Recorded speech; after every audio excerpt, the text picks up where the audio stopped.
6টা দোয়া এবং জিকির আছে, যেই দোয়া জিকির গুলো কোরআন হাদিসে বর্ণিত সকল দোয়া জিকিরের খোলাসা, সারমর্ম এবং নির্যাস। এই 6টাকে যদি কোনো মুসলমান নিয়মিত আঁকড়ে ধরে, তাহলে কোরআন এবং হাদিসের যত দোয়া এবং জিকির আছে কেমন যেন তার নির্যাসটা নিয়মিত সে আমল করলো। বলবো সেগুলা। এই 6টা দোয়া এবং জিকিরের মধ্যে সর্বপ্রথম হলো নবী করিম সাল্লাল্লাহু আলাইহি সাল্লামের প্রতি দুরূদ প্রেরণ করা।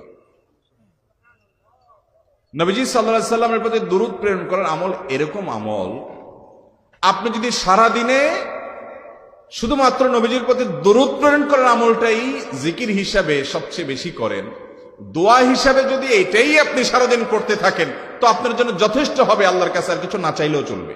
দুরূদ মানে হলো নবীজির জন্য দোয়া করা। ভাই, আল্লাহ তার হাবিবকে রহম করবেন, আপনার আমার দোয়ার দিকে আল্লাহর তাকানোর কোনো ঠেকা আছে? নবীজি কি আমাদের দোয়ার কোনো মুখাপেক্ষী? কিন্তু আমরা তার জন্য দোয়া করলে ওই চান্সে আল্লাহ তাআলা আমাদের প্রতি অনুগ্রহ করবেন। একবার না, আপনি নবীজির প্রতি একবার রহমতের দোয়া করবেন, একবার দুরূদ পাঠ করবেন।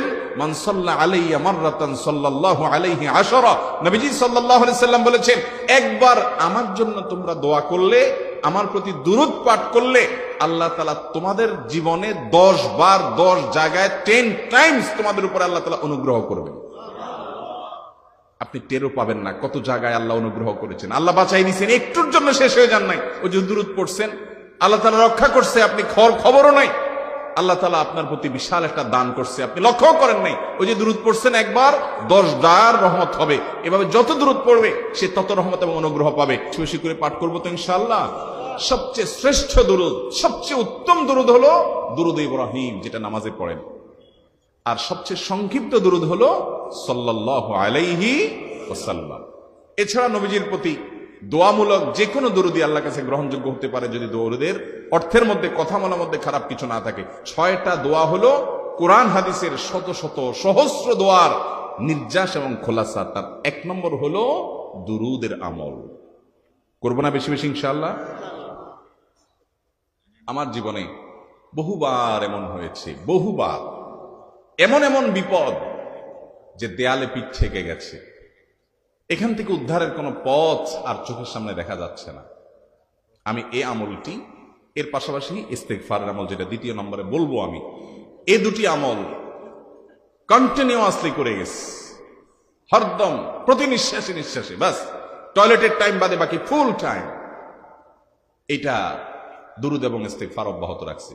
আল্লাহ তাআলা এমন ভাবে অলৌকিক ভাবে উদ্ধার করেছেন যে আমার কল্পনায়ও আসে না যে এখান থেকে এভাবে হেল্প হতে পারে। ভাইরা আমার অভিজ্ঞতার 2 পয়সার কোনো মূল্য নাই। আমার অভিজ্ঞতা কি আসলো না আসলো এটাতে কিছু আসে যায় নাই। রাহমাতুল লিল আলামিন আল্লাহর রাসূল, আল্লাহর নবী ওয়াদা করেছেন যে আপনার পেরেশানি দূর হবেই হবে ইনশাআল্লাহ। অতএব দুরূদের আমল বেশি বেশি করবো না ইনশাআল্লাহ। নাম্বার 2, ইস্তেগফার। এটাও বেশি বেশি করতে হবে, কারণ ইস্তেগফার সম্পর্কে কোন কোন হাদিসের ভাষ্যের মধ্যে মান লাজিমাল ইস্তেগফার ভাষ্য এসেছে, অর্থাৎ যে ব্যক্তি ইস্তেগফারকে আঁকড়ে ধরবে, এটাকে কন্টিনিউয়াসলি করবে, ইস্তেগফার কখনো ছাড়বে না, সবসময় তার মধ্যে ইস্তেগফার অব্যাহত থাকবে, ওই ব্যক্তিকে আল্লাহ রাব্বুল আলামিন বিভিন্ন পেরেশানি থেকে সারপ্রাইজড হওয়ার মতো এমন এমন পথ বের করে দিবে যে সে চিন্তাও করে নাই। তার পেরেশানি থেকে মুক্তির পথ আল্লাহ তাআলা দেখায় দিবে। ইস্তেগফার কিভাবে করবেন ভাই? ইস্তেগফার এমন একটা আমল, এটা ছাড়া তো আমাদের উপায় নাই ভাই। ইস্তেগফার আমাদের দুনিয়ার পেরেশানি দূর করবে, আখিরাতের পেরেশানি দূর করবে। রুটি রুজি নাই, চাকরি নাই, ইনকাম নাই, ব্যবসা খারাপ যাচ্ছে, পেরেশানি হচ্ছে, ইস্তেগফার ধরো, কি হবে? 1 নম্বর লাভ হলো আল্লাহ মাফ করে দিবেন গুনাহ। ইউরসিলিস সামা আলাইকুম মিদরারা, যাতে ফসল ভালো হয়, রিজিক ভালো হয়, সেই ব্যবস্থা আল্লাহ করবেন। ওয়ায়ুমদিদুকুম বিআমওয়ালিন ওয়া বানিন, ছেলে মেয়ে হয় না অথবা ভালো ছেলে মেয়ে নাই, আল্লাহ তাআলা নেক সন্তান দিয়ে তোমাকে শক্তিশালী করবেন, সম্পদ দিয়ে শক্তিশালী করবেন। ওয়াজআল লাকুম জান্নাতি ওয়াজআল লাকুম আনহারা, আল্লাহ তাআলা প্রসবন দিবেন, ফসল দিবেন, বরকত দিবেন রুজিতে। কিসের মাধ্যমে? ইস্তেগফার। ভাইরা আমার, ইস্তেগফার সকল সমস্যার সমাধান। ইস্তেগফারের ভিতরে সবচেয়ে শ্রেষ্ঠ ইস্তেগফার হলো সাইয়্যিদুল ইস্তেগফার। সাইয়্যিদুল ইস্তেগফারটা যদি মুখস্থ না পারেন, অন্তত লিখিত ভার্সনটা পড়েন, সাইয়্যিদুল ইস্তিগফারের যে অর্থ, এটার যে মর্ম বড় হৃদয়গ্রাহী ভাই, বড় মর্মস্পর্শী। ইমানদার এটার অর্থের দিকে তাকায় যদি পড়ে তো তার অন্তর না গলে পারে না। ভাইরা আমার, অর্থের দিকে লক্ষ্য করে করে মর্মটা বুঝে বুঝে একটু সাইয়্যিদুল ইস্তিগফার পড়েন, লেখা দেখে দেখে পড়েন, ইউটিউব থেকে দেখে দেখে পড়েন, কিন্তু পড়েন। এটা হলো বড় ইস্তিগফার। এত বড় ইস্তিগফার পড়তে পারেন না, কোনো পেরেশানি নাই, কোনো অসুবিধা নাই। সবচেয়ে ছোট ইস্তিগফার হলো আস্তাগফিরুল্লাহ, আস্তাগফিরুল্লাহ, আস্তাগফিরুল্লাহ। আল্লাহ আপনার কাছে ক্ষমা চাই, কত ভুল হয়ে যায়, কত অন্যায় হয়ে যায়। ভাইরা আমার, এটা হলো রিমুভার। ভুল করে কিছু লিখছেন, রিমুভ করে ফেলছেন, শেষ হয়ে গেছে। আপনি ঘন ঘন ইস্তিগফার পড়তে থাকেন, অগণিত ভুল হয়, অগণিত ত্রুটি হয়, বারবার ইস্তিগফার এগুলোকে সবগুলোকে শেষ করে দেয়।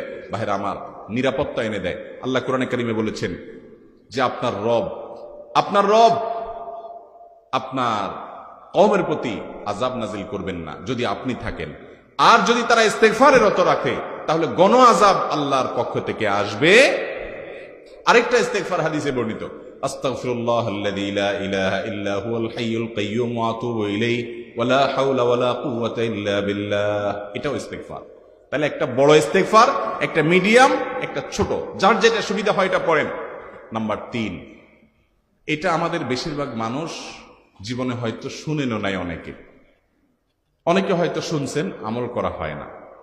খুব সীমিত সংখ্যক আল্লাহর বান্দার আমলের তৌফিক হয়। সেটা হলো ইয়া যাল জালালি ওয়াল ইকরাম। এটা একটা জিকির, আল্লাহ তাআলাকে ডাকা, আহ্বান করা, এটাই জিকির। ইয়া যাল জালালি ওয়াল ইকরাম। নবী করিম সাল্লাল্লাহু আলাইহি সাল্লাম বলেছেন, আলিজু বিয়া যাল জালালি ওয়াল ইকরাম। তোমরা ইয়া যাল জালালি ওয়াল ইকরাম এটাকে আঁকড়ে ধরো, এটাকে নিয়মিত করো, বেশি বেশি করে বলতে থাকো এটাকে সব সময় এটাকে মুদাওয়ামাতের সাথে কন্টিনিউয়াসলি এটা বলতে থাকো, ইয়া যাল জালালি ওয়াল ইকরাম। অনেক উলামায়ে কেরাম, মুহাদ্দিসিনে কেরাম ইয়া যাল জালালি ওয়াল ইকরাম কেন নবীজি এত বেশি বলতে বলেছেন, এটার মাধ্যমে আমাদের লাভটা কি, এর ব্যাখ্যা করতে গিয়ে বলেছেন ইয়া যাল জালাল মানে হলো হে মহান মহান বড়ত্বের অধিকারী, হে জালালের অধিকারী, হে জালাল। ওয়াল ইকরাম, হে দানশীল। তাহলে প্রথম বাক্যে আল্লাহর বড়ত্বের কথা স্বীকৃতি দিয়ে প্রশংসা করা হয়, আর দ্বিতীয় বাক্যে হে দানশীল বলে আল্লাহ তাআলার কাছ থেকে চাওয়া হয় যে আপনি যেহেতু দানশীল এবং আপনি যদি মহান, অতএব আপনি আমাকে দান করেন। এটা ডাকলেই, আল্লাহকে এই বলে ডাকলেই চাওয়া হয়ে যায়। এই জন্য বেশি বেশি করে ইয়া যাল জালালি ওয়াল ইকরাম পড়তে হবে। তার 4 নম্বর হলো লা হাওলা ওয়ালা কুওয়াতা ইল্লা বিল্লাহ। লা হাওলা ওয়ালা কুওয়াতা ইল্লা বিল্লাহ। লা হাওলা ওয়ালা কুওয়াতা ইল্লা বিল্লাহ, এটা হলো সারেন্ডার করা, আল্লাহর কাছে সারেন্ডার করা, আত্মসমর্পণ করা। মানে আল্লাহ ছাড়া কোনো ভালো কাজ করার ক্ষমতা কারণ নাই, করার তৌফিক দেওয়ার ক্ষমতা কারণ নাই, আর পাপ থেকে বাঁচানোর ক্ষমতা কারণ নাই। এই জন্য আমি কেমন যেন আল্লাহর কাছে সারেন্ডার করছেন, লা হাওলা ওয়ালা কুওয়াতা ইল্লা বিল্লাহ। কোন অবস্থা, কোন সামর্থ্য, এগুলো কারোর কাছে নাই, শুধুমাত্র কার কাছে আছে? আল্লাহর কাছে আছে। এই অর্থ বুঝে আপনি লা হাওলা ওয়ালা কুওয়াতা ইল্লা বিল্লাহ বেশি বেশি পাঠ করবেন। নবী করিম সাল্লাল্লাহু আলাইহি সাল্লাম বলেছেন, তোমাদেরকে কি আমি জান্নাতের একটা ভান্ডারের খবর দিব, যেটা জান্নাতের ভান্ডার, সওয়াব টওয়াব না, সাধারণ অল্প স্বল্প সওয়াব না, পুরো জান্নাতের ভান্ডারের সন্ধান দিয়ে দিব। সাহাবা ইকরাম তো চাইতেনই সেটা। নবীজি সাল্লাল্লাহু আলাইহি সাল্লাম তখন বলেছেন যে লা হাওলা ওয়ালা কুওয়াতা ইল্লা বিল্লাহ, এটা হলো কানজুম মিন কুনুজিল জান্নাহ, জান্নাতের ভান্ডার সমূহের মধ্যে থেকে একটা বড় ভান্ডার হলো লা হাওলা ওয়ালা কুওয়াতা ইল্লা বিল্লাহ। অতএব এই আমলটাও বেশি বেশি করবেন। 4 নম্বর আমল হয়ে গেল। 5 নম্বর আমল হলো দোয়া ইউনুস। দোয়া ইউনুস জানা আছে তো? লা ইলাহা ইল্লা আনতা সুবহানাকা ইন্নী কুনতু মিনাজ জালিমিন। ভাইরা আমার, অর্থের দিকে তাকায়া মাঝে মধ্যে মোবাইল টোবাইল সব ফালায় রেখে একটু আল্লাহর সাথে কথা বলবেন, আল্লাহর সাথে একটু কানেক্টেড হওয়ার চেষ্টা করবেন, আল্লাহর সাথে একটু সংযুক্ত হওয়ার চেষ্টা করবেন। ডিসকানেক্টেড তো পুরো লাইফটা কাটাই দিলেন, একটু কানেক্টেড হওয়ার চেষ্টা করেন। প্রতিদিন কিছু সময় বসে একটু জিকির করেন, চলতে ফিরতে একটু আল্লাহকে সময় দেন। আপনি উপকৃত হবেন, আপনার কল্ব জিন্দা হবে, আমল নামা সওয়াবে পরিপূর্ণ হবে। লা ইলাহা ইল্লা আনতা সুবহানাক ইন্নী কুনতু মিনাজ জালিমিন। অর্থের দিকে তাকান, কত মর্মস্পর্শী। লা ইলাহা ইল্লা আনতা, আল্লাহ আপনি ছাড়া কোনো সত্যিকারের মাহবুদ নাই, উপাস্য নাই। সুবহানাক, আপনি পবিত্র, আমি আপনার পবিত্রতা জ্ঞাপন করছি। ইন্নী কুনতু মিনাজ জালিমিন, তবে আমি সেসব মানুষদের অন্তর্ভুক্ত যারা নিজের প্রতি নিজে জুলুম করেছে, অবিচার করেছে, অন্যায় করে আমার নিজের পায়ে নিজে কুড়াল মেরেছি বহু। এই বাক্য পাঠ করার পর ইউনূস আলাইহিস সালামকে শুধু রক্ষা করেছেন আল্লাহ, তাই নয়, আল্লাহ বলেছেন একইভাবে তাকে যেরকম রক্ষা করেছি, এই বাক্য যদি কেউ পড়ার মতো পড়ে, হক আদায় করে পড়ে, মনের গভীর থেকে পড়ে, মর্ম উপলব্ধি করে পড়ে, নিয়মিত পড়ে, ওয়াকাযালিকা নুনজিল মুমিনিন, ঈমানদারদেরকে আমি রক্ষা করে দেবো এভাবে। ভাইরা আমার, আমরা বিপদ আপদে পড়লে হুজুরদের কাছে চলে যায় দোয়ার জন্য। অনেকে মাজারে চলে যায়, সেখানে মানত করে, টাকা পয়সা দেয় বিপদ উদ্ধার করার জন্য।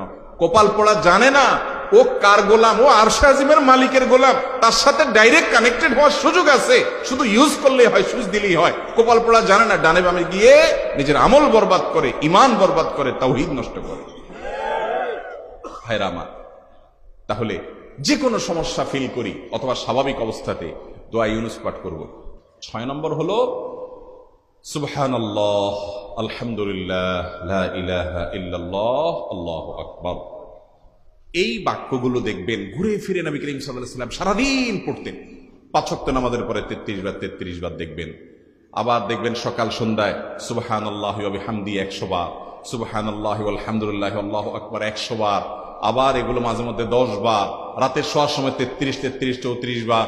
বিভিন্ন সময় দেখবেন ঘুরে ফিরে এই সুবহানাল্লাহ, আলহামদুলিল্লাহ, লা ইলাহা ইল্লাল্লাহ, আল্লাহু আকবার, এগুলো একটা মিজানের পাল্লাকে পরিপূর্ণ করে দেয়। কোনটা আসমান এবং জমিনের মধ্যবর্তী জায়গায় সওয়াব দিয়ে পরিপূর্ণ করে দেয়। এত বেশি ফজিলতপূর্ণ জিকির। এই জন্য পুরো কোরআন হাদিসের দোয়া এবং জিকিরের নির্যাসের শেষ এবং 6 নম্বর হলো বেশি বেশি করে দিন রাত 24 ঘন্টা যখন সুযোগ পাবেন, যেখানে যেখানে হাদিসে যে সংখ্যা বলা আছে ওটাতে করবেনই, ওর বাইরেও বেশি বেশি করে সুবহানাল্লাহ, আলহামদুলিল্লাহ, লা ইলাহা ইল্লাল্লাহ, আল্লাহু আকবার। বেশি বেশি করবো না ইনশাআল্লাহ? নিয়মিত করবো তো ইনশাআল্লাহ? আল্লাহ আমাকে আপনাকে আমাদের সবাইকে আমল করার তৌফিক দান করুন।